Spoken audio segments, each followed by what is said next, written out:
Good day everyone, I am Pamela Jinbore from Bapus 3B and I will be discussing Poverty and Social Impact Analysis, Unit 6C under the topic of Local Government Support Program. But first, let us identify the definition of Poverty and Social Impact Analysis. It is introduced by the World Bank. It is designed to gauge the distributional impact of policy intervention of the well-being of various stakeholders groups with particular attention on the poor and vulnerable. The World Bank has identified two aspects of poverty and social impact analysis. The first one is analysis to determine the distribution impacts and a process that engage appropriate stakeholders in policymaking. In terms in timing of PSIA, PSIA can be carried out before, during, or after a reform. There are phases of timing of PSIA. Ex ante, before reform to inform policy design, the during implementation to monitor and adjust policies, ex post to assess the impact and success of intervention. Prioritization and country ownership. Ideally, PSIA should be carried out for all key reforms identified as having likely significant distributional impacts. However, since limited time and resources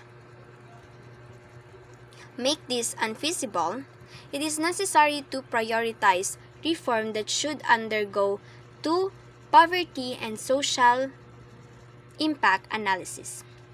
There are specific criteria for selecting priority reforms. The expected size and direct of the poverty and social impact, the prominence of the issue in the government policy agenda, the level of national debate surrounding the reform, and the timing and urgency of the underlying policy or reform. Research methods and processes. In research methods and processes,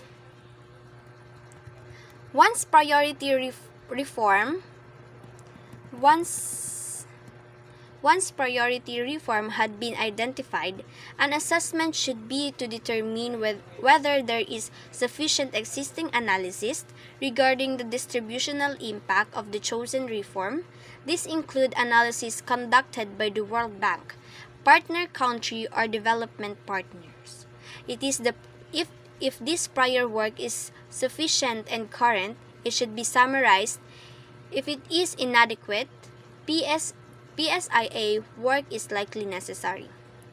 There are levels of analysis incorporated into PSIA. The first one is the macro level. The macro level, the overall country and reform context is assessed. This includes historical and cultural background, ideological climate, the setting of political institution, distribution of domestic political power, and the economic and social makeup of the country. The second one is the meso level. The meso level looks at the policy implementation process, the process, rules, incentive,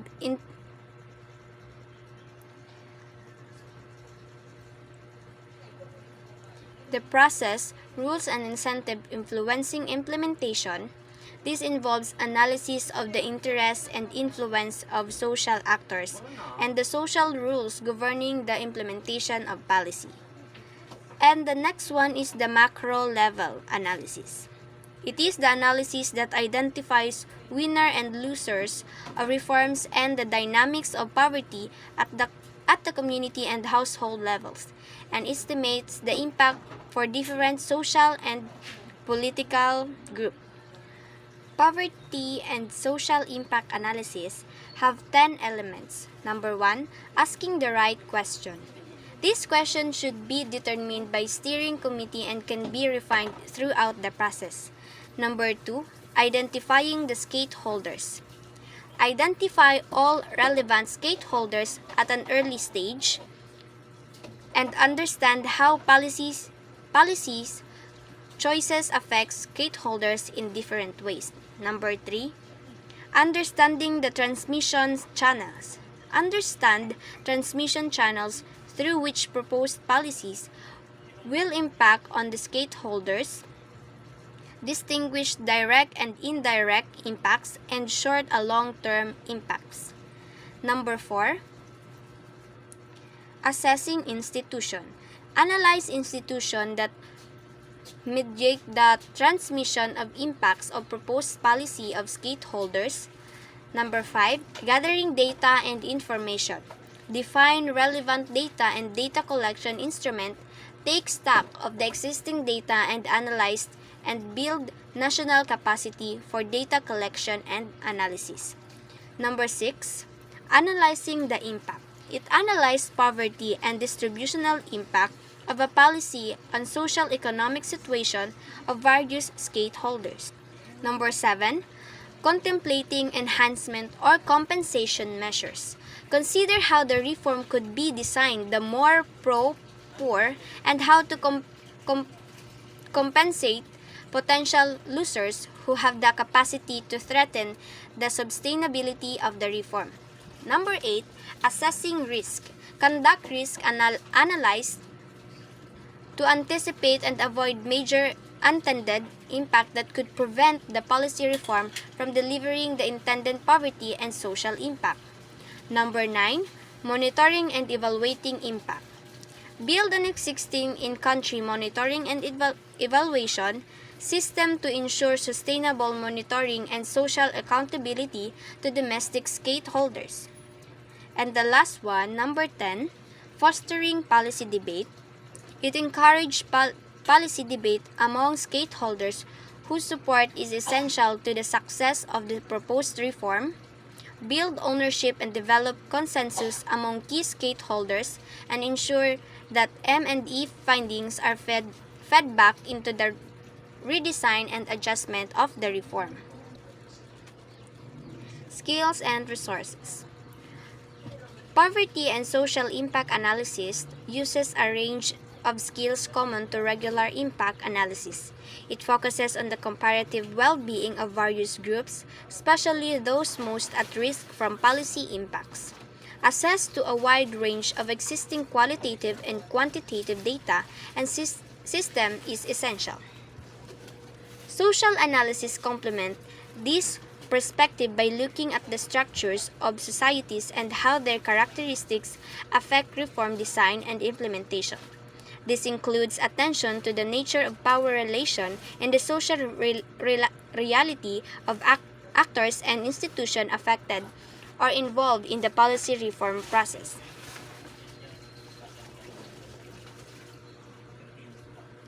Operational impact.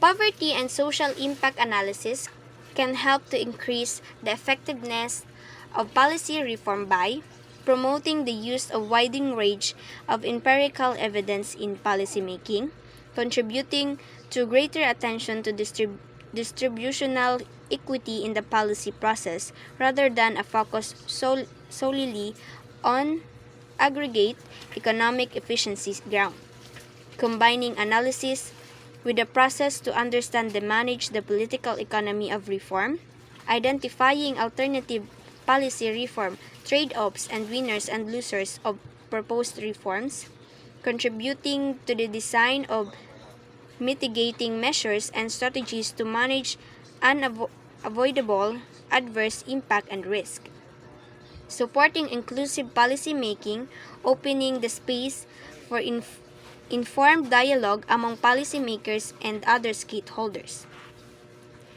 enhancing transparency, accountability in the reform process, and building country ownership of policies by informing public debate on the trade-offs between policy choices.